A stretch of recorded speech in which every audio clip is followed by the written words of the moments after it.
hand it. And I looked down and I said, oh, I got ink on my hands. And I looked at my shirt, ink everywhere. I said, oh no, these pens are like, for a person that isn't of that mindset. So I had to rush home.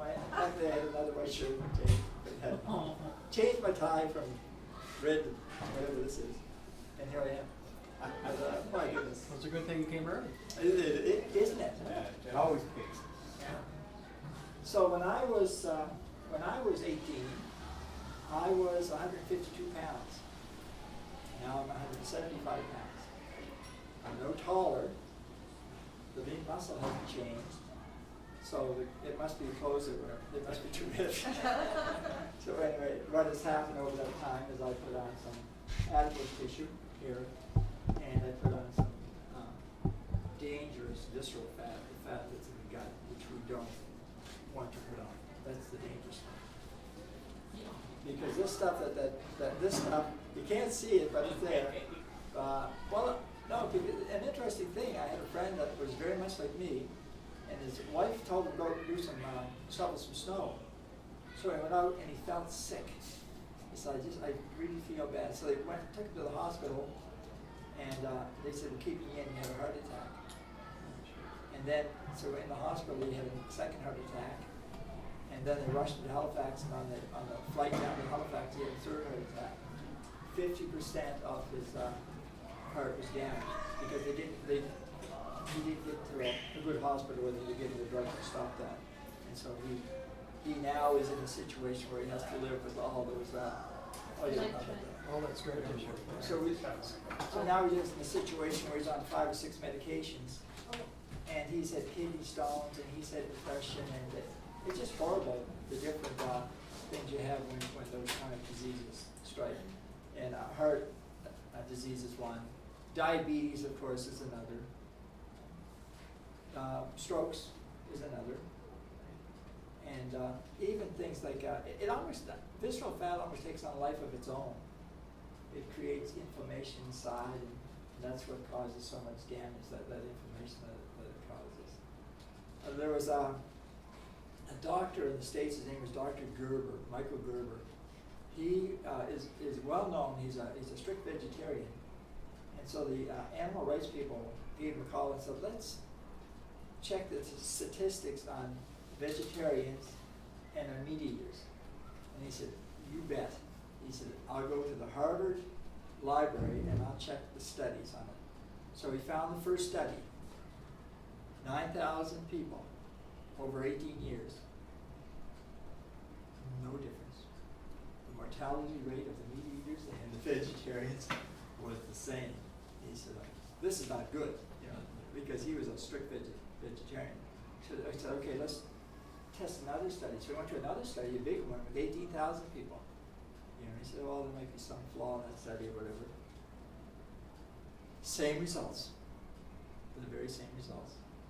He said, what is going on? Why are these vegetarians having the same mortality as a meat eater? I know what it is. These vegetarians, they drink milk, and of course that's only liquid meat, right? These dairy products loaded with saturated fat. So we tested a bigger study with the vegans. The vegans, right, had the same amount, but they had more neurological problems. So finally, a study. You had to go to France. Finally, a study came out. In the wine. That's what you need. Is it Lyon, Nicole, Lyon, France. 300 people, ready? 150 were put on a Mediterranean diet. The other 150 were put on that wonderful North American heart healthy diet. So anyway, so now they tested what they want to do. They want to test whether there was a relationship between high cholesterol and heart disease, and there was a linear. As your cholesterol goes up, the heart disease increases. But after the study, they had to stop the study after a year. The people on the North American heart diet were dying so quickly that they said, we can't get to stop this. Right? And so they took blood from all the participants, and they finally found the cause. They finally found out what was the problem with the vegetarians and the vegans. it was the ratio of omega-3 to omega-6. The vegetarians had a 20-to-1 ratio. The people on the Mediterranean diet, they had a 4-to-1 ratio. Now, ideally, you have that ratio should be probably 1-to-1, but you can go right up to about 4-to-1 omega-3, omega-6 to omega-3. And Excuse that- me, where do you get omega-6? Omega-6? Yeah, If you're not getting it through fish oils like krill, okay. there's actually a better source of omega-3 than krill, although that's what I take krill, right? But flax. So you take your flax and you grind it up, right, and make it into powder, and you take about 1 or 2 teaspoons a day, and it's very good for that part of it. So let me just briefly go over this, okay? So we have, this is the development of a heart problem, okay? The very first thing is injury. That's the first part of it, okay? Something injures the arterial wall. After that, there's inflammation. When the heart becomes inflamed, what happens is cholesterol, which is a natural substance in the body, but it wants to heal it. So it goes to the arteries to try to heal it. And what happens, it builds up, and you get the it's just streaks of cholesterol, and then eventually you end up getting it sort of gets blocked off, and you get a clot. And then that leads, of course, to your heart attack. So there's a sort of a step-by-step process.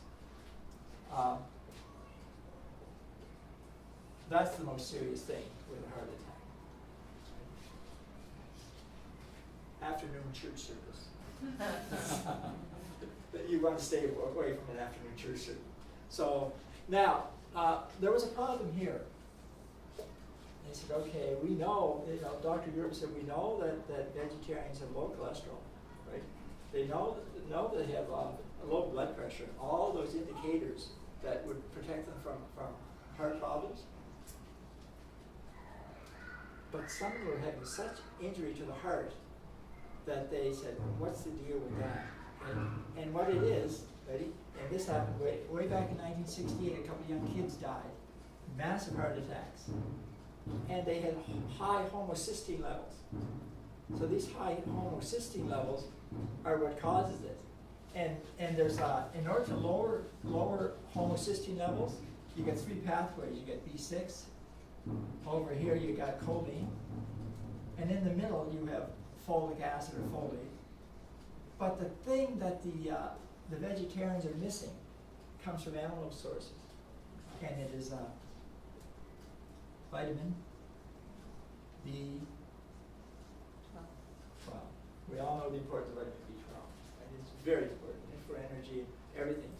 So now, since that time, since Dr. Gergen in 2002, he came up with that, and a lot of the vegetarians that now are looking more after that part of their diet. Okay. The beautiful thing, in our bodies we do have fats, and this is a fat reduction topic. Okay, we're building up to it. You have saturated fats, and you have mono unsaturated fats, and you have polyunsaturated fats. These polyunsaturated fats are really nice because they are made up of 2 things. They're made up of the omega-3s and the omega-6s. These omega-3s, there's an enzyme in the body that helps produce 2 things called EPA and DHA. And they are what prevents the inflammation, and they're very good. The omega-6s produce something called AA, the type of acid that is pro-inflammatory. And you know what doctors give you, and probably Nicole too, but if your AAs are too high, they give something called aspirin from the white willow. I don't know if Nicole does, but a lot of doctors do. There's like a three baby aspirin a week, right, will stop Alzheimer's by 5 times. So there's been some study in aspirin. So it's kind of a nice thing to do.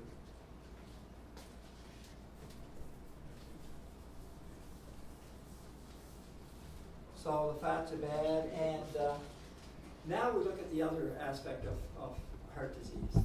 In the 1970s, what had happened was the American agricultural people decided to make more food because the people were demanding more food. And so the end of the rotation of crops ended.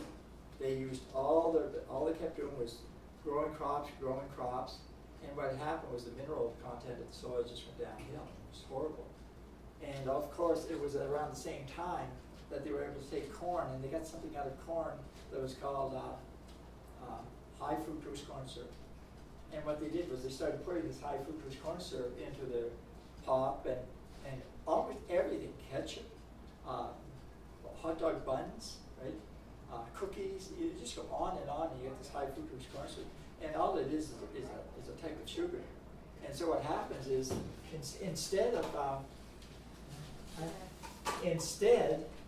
hi Eric, instead of less heart attacks, there's actually more.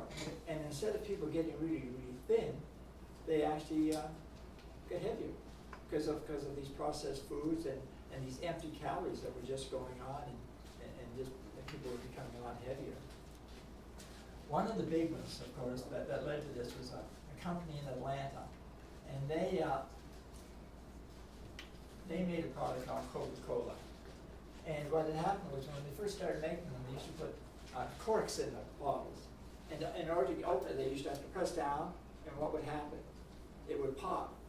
And what is it? It's soda pop. That's where that came from, because press it down and make that pop. And it's funny, that's what they call it, soda pop. But that's comes from Coca-Cola. And when Coca-Cola started expanding around the world, all those countries that started taking on the North American diet, they were actually, they had the heart disease, and they had the cancer, and they had the arthritis, and all those things that were related to too much fat in the body. So that is one of the big problems with that there. There's a lot now. You say, okay, I'm going to take that fructose. I'm going to take a low-calorie drink. My goodness gracious! I mean, that's even worse. That low-calorie like diet, 0% Coke and Pepsi. Aspartame, we know, and Nicole could talk a whole hour on aspartame, and you aspartame you could too, right? You know all of what aspartame is. Causes neurological problems and causes hyperactivity, and it's just a terrible thing. So you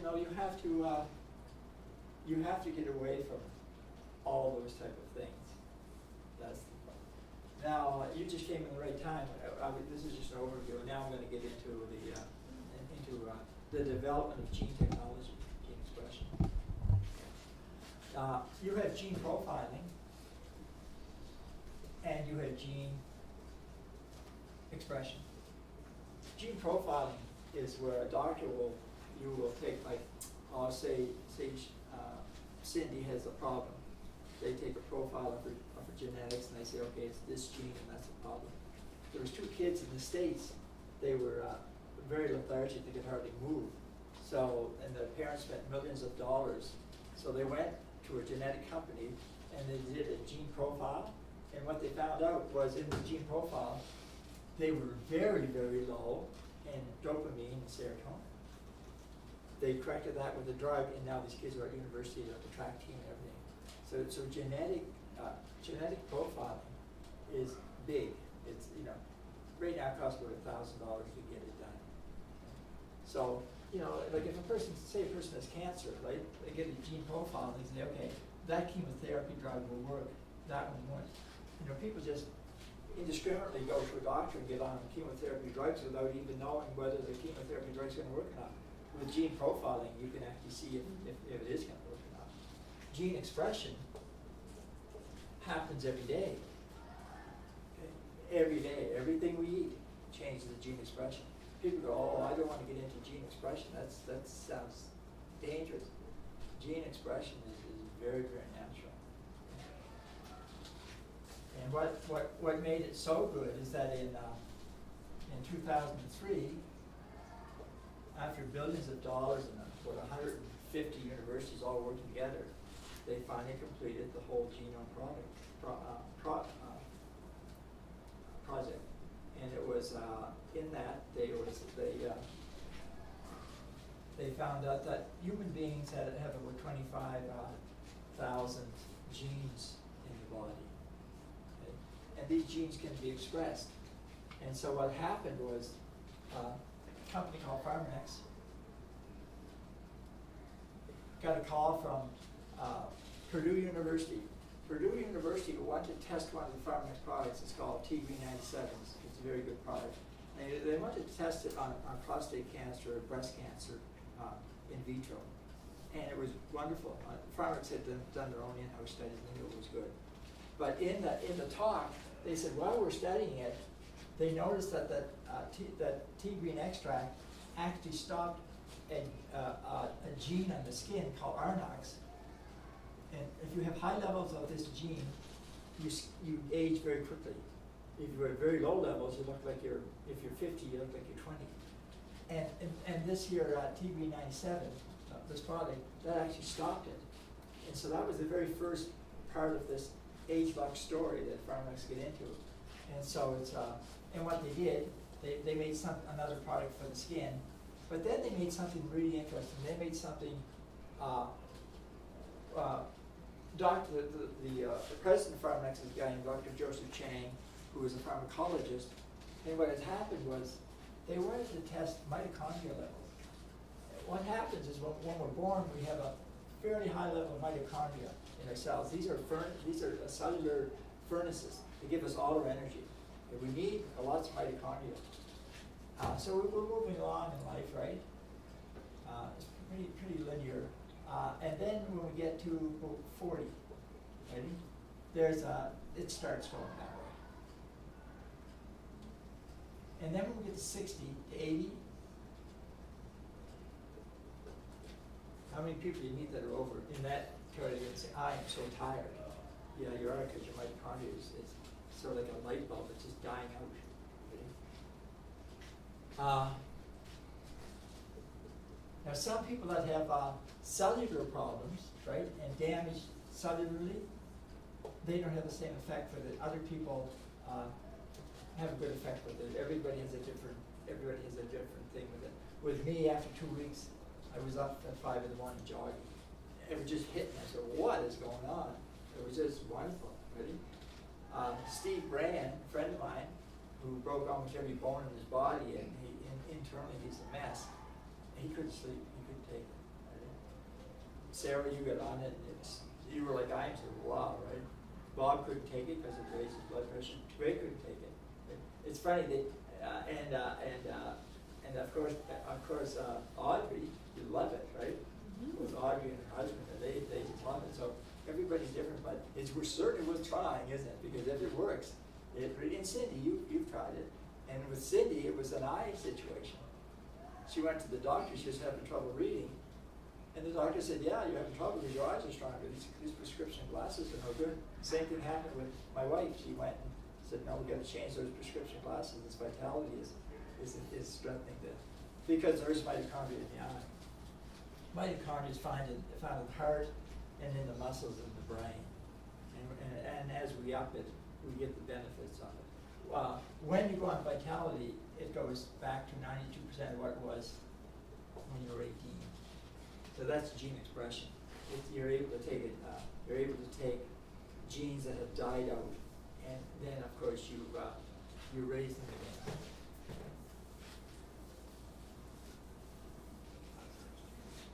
again. And most of us are not as interested in gene profiling as we are in gene expression, because in the private world, gene expression, they make products that help us, right? Where the other way, you got to pay $1,000 to find out what the disease and it's a different thing. If you're not chronically ill, then gene expression is the way to go. So what would be the ideal thing? The ideal thing is to make products that actually change the gene expression to help you lose fat. Okay? Normal diets do not work. Normal diets, here's what you do. You weigh, let's give a number. Let's say it's a man, right? How's this? Okay. Okay, he weighs 200, right? He goes on a diet and he goes down to, so it's really working. He's on low calorie diet. He's on his diet. He's got 150 pounds. 40% of what he's lost is muscle. Right? You do not want to lose muscle tissue. So anyway, you're starving. So that's it. I'm going to go off this diet, and now I'm going to start eating again. And sure enough, he eats again. But because he lost so much muscle, the metabolic rate goes down. Now he's up to 210. So I feel awful. I'm going to diet again. At least I can get some weight off. So when he goes again, right, diets, right? More muscle tissue was lost, and now he's 220. And he says, oh my goodness, better diet again. And it goes on and on and on. You diet, you go on weight, you diet. And that is the problem, okay? Here's the difference in this here program that's coming out in October. You will go on the diet and eat 200 pounds. You go down to 150 pounds. In a normal diet, you have a thermostat that's saying, I want to go back to 200. It's telling you that. In this diet, the genes are reset at the weight you lost here. And what happens is, this is where you want to stay. You do not want to go there. And so there's 7 aspects to this program, but only 3 of them are gene related. One of them has to do with why our body stores fat in the first place, how our body makes more muscle through protein, and the third one is our mood. We eat a food like, for instance, if we eat fat, the fat repels water, okay? And the fat stays in our mouth. We go, boy, that is good, right? That apple pie, you know, I love that, so they'll give me some more apple pie. And the sugars in it actually restrict something that will actually tell the hypothalamus that's enough. So the sugars in fat. And if you look at, people that eat a combination of fat and sugars, it's really deadly. My problem, I'm not eating it anymore, but I used to, was apple pie, right? Ice cream, oh my goodness, ice cream, you know. I mean, you could not go into an ice cream shop and see a really, really thin person because ice cream is just, they're eating that ice cream. It tastes so good, doesn't it? I mean, ice cream is wonderful, but it's not healthy. So anyway, so these are the three things that they're dealing with. And what they found, this may interest you. What they found out was the importance of this. Most people in society, right, eat 90% of their protein at night. They don't eat anything for breakfast. They may have some blueberries, blah, blah, and at dinner they may have some sushi or something, right? What Pharmanex is doing is they are lowering the amount of protein you take in the day, but they're dividing it. So it's a protein with your meal, right? Then a snack, protein, then a snack, protein, then a snack. See, these are your 3 big meals. Each one is protein. And protein, if protein is to become fat, it's going to take more energy to make it into fat than it is. So protein becomes very good. And they've come up, then they come up with 2 protein shakes. One is actually a greens of it. And I was looking at the ingredients. I go, I never thought in a million years that I always criticized that thing, right? But they put it in wheatgrass. They put it in. So they've sent me